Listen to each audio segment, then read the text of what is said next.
Back in 2018, several universities in Kazakhstan joined forces to create the Academic Integrity League, demonstrating their commitment to the highest standards of higher education. 5 years later, Kazakhstan's league became part of an international organization of the same name. One of the driving forces behind these standards was Maqsut Narikbayev University. Today we're here to talk about what academic integrity really means and why it's so important to uphold. Our guest is Talgat Narikbayev, whose efforts to improve the quality of higher education have extended far beyond the walls of this university. I am Uliana Ashimova, and this is The Profile, a project by Silkway TV, where we don't just ask questions and get answers. We dive deeper to uncover the stories of the people whose decisions and actions have a significant impact. Increasing the number of grants isn't the solution. Why do you think there are still so many underqualified lawyers? That's a question for the universities. So you're saying a university degree isn't necessary for everyone? Exactly, but to make vocational training a real alternative, we need to change the way people see it. How big of an issue is corruption in our higher education system? Ensuring that high-quality education is accessible and free for our citizens. Free? Yes, free for students. It's not something we came up with, it's an internationally recognized approach used by top universities. What are your thoughts on competition in higher education? It's better to have fewer universities as long as they're high quality. Why is this considered fair?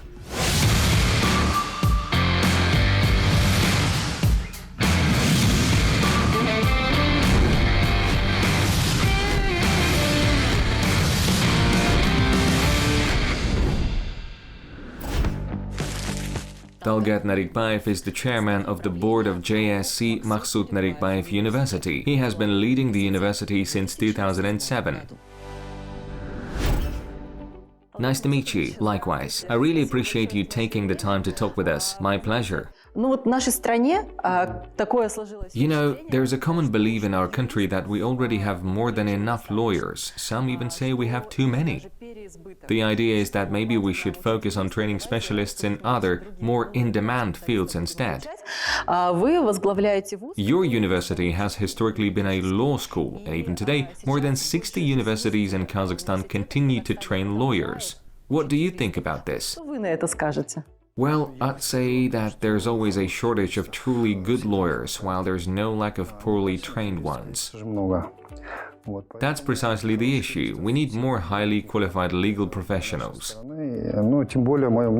Besides, I believe every citizen should have at least some legal knowledge. Not necessarily as a career, but as a life skill.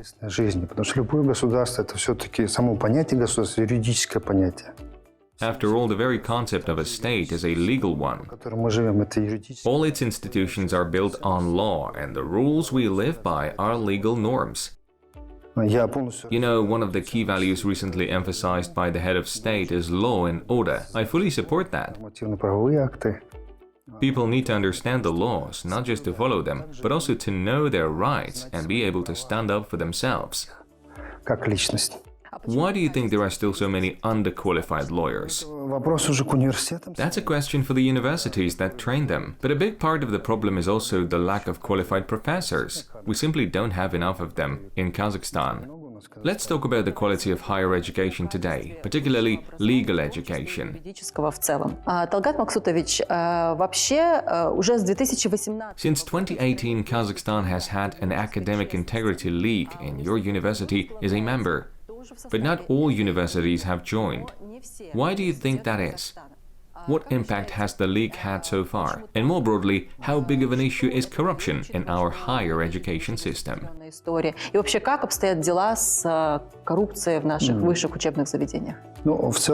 First, let's define what we mean by academic integrity. It's essentially about honesty in education.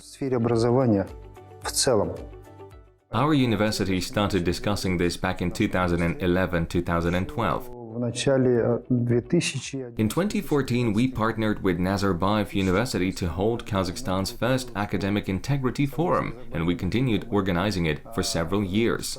Then in 2018, when Minister Sagadeev was in office, he suggested creating a league to promote these values. The original name was slightly different, but the core idea was the same. I immediately stepped forward and said that our university was ready to help establish it. But I insisted that it should be called the Academic Integrity League.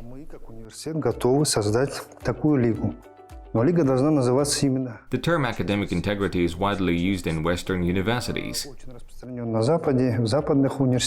In Russian, we translate it as honesty, but in English, integrity has a much broader meaning. The Kazakh word adaldık actually captures it better than the Russian equivalent.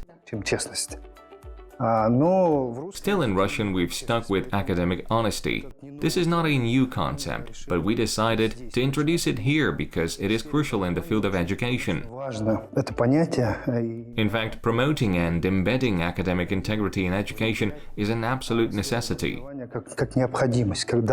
When you talk about academic integrity, what exactly do you mean? You mentioned it's a broader concept, but at first glance it just seems to be about not taking or offering bribes. No, it goes beyond that. So it's more than that. It's a much bigger idea. Academic integrity should be at the heart of everything an educational institution does. It should guide financial policies, academic standards, and every aspect of how the institution operates.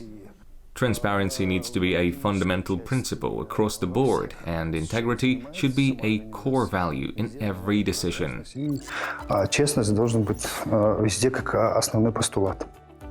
What made you bring this up back in 2010? The situation back then was even worse than it is now. That's why it was so important to start the conversation. And how did other universities react? At first there was a lot of pushback. Many didn't fully understand the idea. But over time attitudes shifted. Now we have 18 universities as part of the Academic Integrity League. We actually based it on models like the Ivy League in the US and the Russell Group in the UK. But in our case, it's not just about bringing together the top universities, it's about uniting institutions that are committed to fighting dishonesty in education and ensuring high academic standards. Ну, в данном случае, конечно же, это не только там лучшие вузы, а именно те университеты, которые хотят бороться с нечестностью, с любой нечестностью, с проявлением любой нечестности в сфере образования, которые готовы внедрять все стандарты академической честности в своих организациях образования. А технически как? How does that work in practice? What steps are required to implement these standards? We've developed over 100 specific standards covering everything from financial transparency to academic policies. Universities that want to join the league receive these guidelines and assess how well their practices align with them. If they believe they meet the standard, we send a monitoring team to conduct a full review. They evaluate the university's processes, speak with students, and determine whether everything is truly up to standard. Насколько они соответствуют, потом говорят, что они соответствуют. И после этого выезжает туда группа мониторинговая, которая проводит мониторинг полностью по всем этим процессам. То есть так ли это, соответствует ли это. Разговаривать со студентами, в том числе.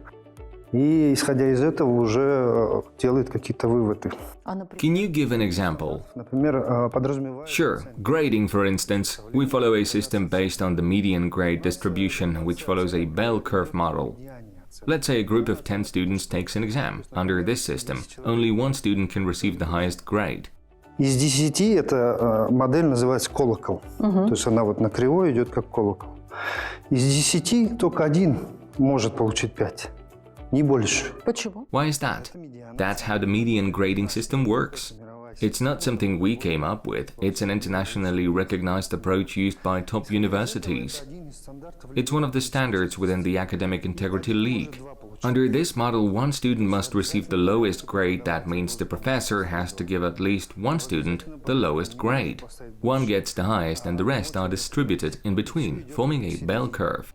То есть вот эта медиана оценок, она похожа на колокол. But is that really fair? Absolutely. Why is this considered fair? Because it encourages competition. The top students push themselves even further, while those at the lower end have a reason to improve. The reality is, no group of students will ever have the exact same level of knowledge. What's your take on initiatives like Clean Finals and similar campaigns? Are they still relevant for universities in your league, or is that already a given at this point? Honestly, it's pretty much the standard now.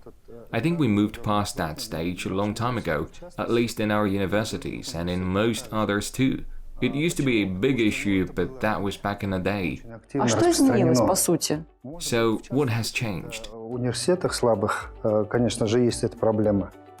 Well, weaker private universities might still struggle with it, but overall people have a different mindset now. They've realized that getting a diploma isn't the goal. What really matters is the education itself. These days there's a different problem. Universities are inflating grades because they don't want to lose students. I see. And second, they want to rank higher. At our university, all exams are written, which makes grading much more transparent. You can always go back and check a student's work, plus everything is done by hand, no computers. Handwritten. Yes, and for a good reason. When students type on a computer, you can't always tell who actually wrote it. But handwriting is unique, it shows authorship. You can see a student's personal writing style, their penmanship, their ability to structure their thoughts clearly. And for law students in particular, writing well, neatly, correctly and persuasively is a crucial skill. That's why I believe written exams are the fairest method. It's not just our university either. Many Western universities still use this approach. We simply adopted the same standard. Almost all of our exams are handwritten and they're also anonymous. Students' names aren't on the exam sheet, so when professors grade them, they're looking purely at the work itself without any bias.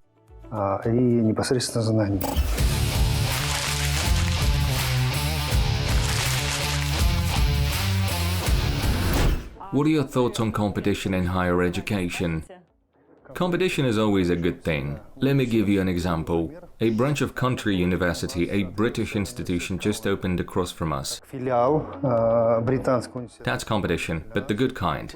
They're bringing in British educational standards, and for us, that's a challenge to push ourselves even further. We've always maintained high standards, but now we're aiming even higher, to not just keep up with Country University, but to surpass it. So yes, competition is always healthy, no matter the industry.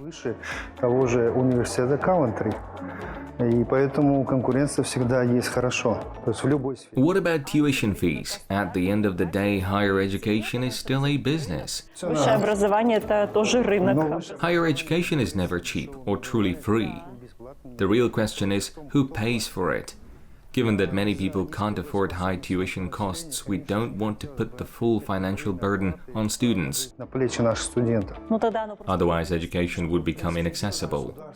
Exactly. That's why governments step in with grants. There are thousands of them available. But the real issue isn't the number of grants, it's how much each one is worth. The funding per grant is relatively low. For national universities, it's about 1.3 million per year. And what about private universities? How much does it cost there? But the actual cost of delivering high-quality education is significantly higher. For private universities, the grant amount is only about 800,000 tenge. At that price, it's really difficult to deliver top-tier education. When you talk about the cost of a grant, what exactly does that cover? Is it just tuition? Because standing here in this university, you can really feel the atmosphere.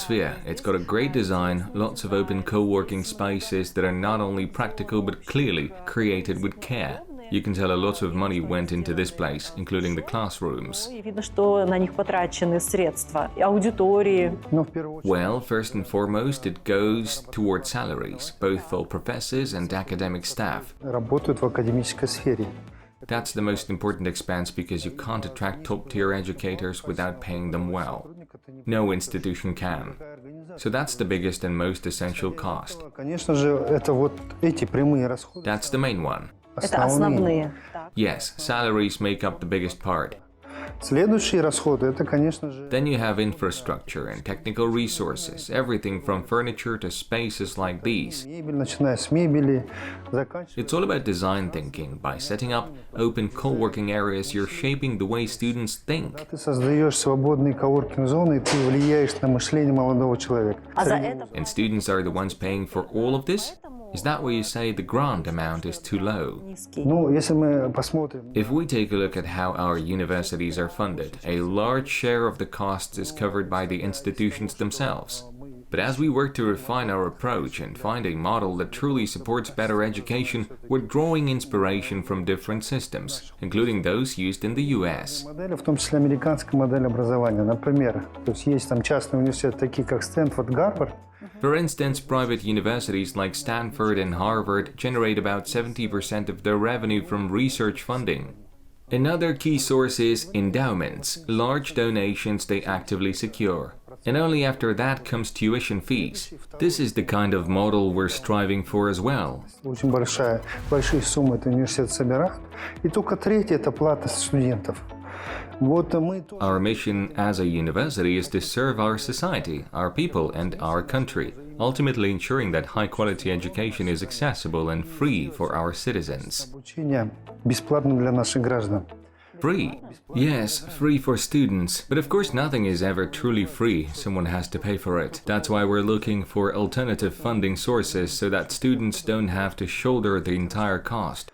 The idea is to shift that financial responsibility to other revenue streams within the education system. Других источников доходов у организации образования. In one of your interviews, you said that higher education and education in general shouldn't be treated as a business. That's right, and I still believe that. Could you elaborate on what you mean? I'm talking about business in the traditional sense, the idea that you should cut costs wherever possible and maximize profit. That just doesn't work in education. You have to keep investing, even if revenue isn't growing. Universities need to constantly reinvest in salaries, technologies, and infrastructure. Все время That's why universities are always looking for financial models that allow them to sustain this kind of growth over the long term. всегда ищет модель, ту финансовую модель, при которой он может это создать и долгое время существовать.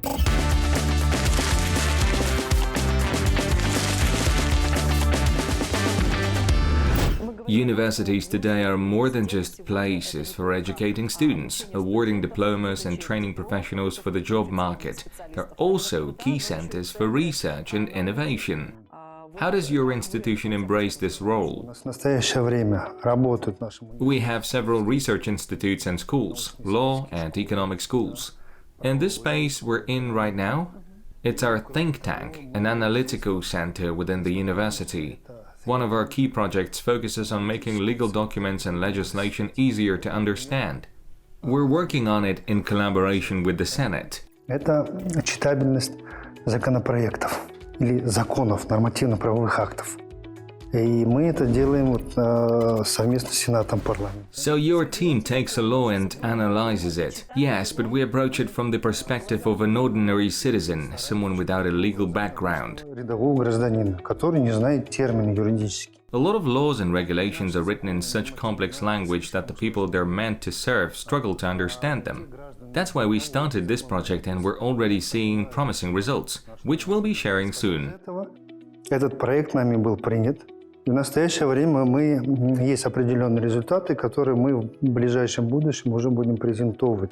So if I understand correctly, you rewrite legal texts to make them clearer. Exactly. We have to ensure that the legal terminology remains intact and that the meaning of the law isn't distorted. Our goal is to make it more accessible and easier to understand for the average citizen. Are you working with laws that have already been passed, or are you also focusing on proposed legislation?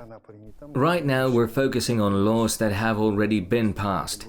But looking ahead, we hope the government will integrate this approach into the legislative process. Our aim is to create a methodology that future lawmakers can rely on.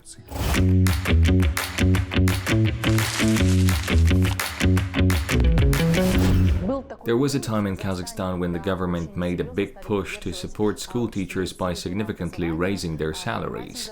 That led to an unexpected shift. Many university lecturers left their positions to teach in schools instead. Из вузов в школы, они пошли туда предметниками. Honestly, I think that was the right move.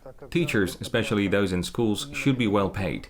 We need to elevate the status of educators, and increasing their salaries was a smart decision made by the president. I fully support it. Of course, for universities, this created a new challenge. They had to raise salaries too, in order to keep their faculty from leaving.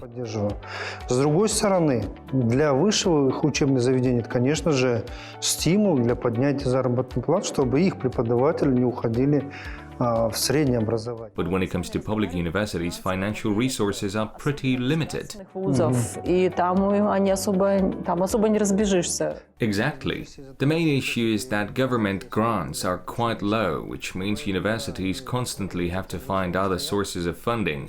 This is where research institutes come in. For example, Satpayev University sustains itself in part through its research initiatives. As for government grants, I don't think simply increasing their number is the solution. Instead, we need to shift focus towards strengthening vocational education.